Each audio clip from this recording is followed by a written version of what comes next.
इन्द्र उवाच नमस्तेऽस्तु महामाये श्रीपीठे सुरपूजिते शङ्खचक्रगदाहस्ते महालक्ष्मी नमोऽस्तु ते। नमस्ते गरुडारूढे कोलासुरभयङ्करी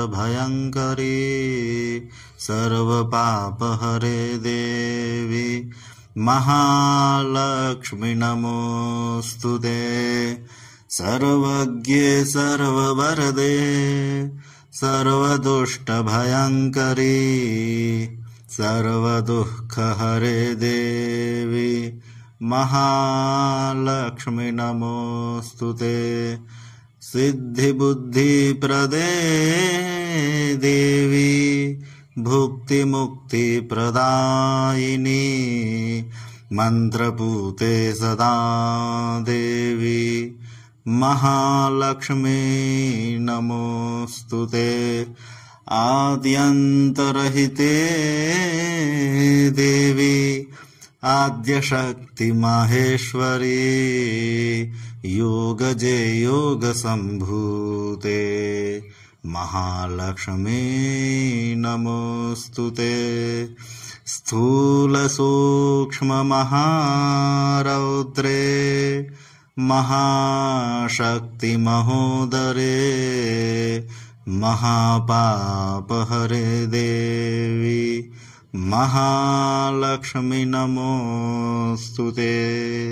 पद्मासनस्थिते देवी परब्रह्मस्वरूपिणी परमेशि जगन्मातर महालक्ष्मी नमोऽस्तु ते।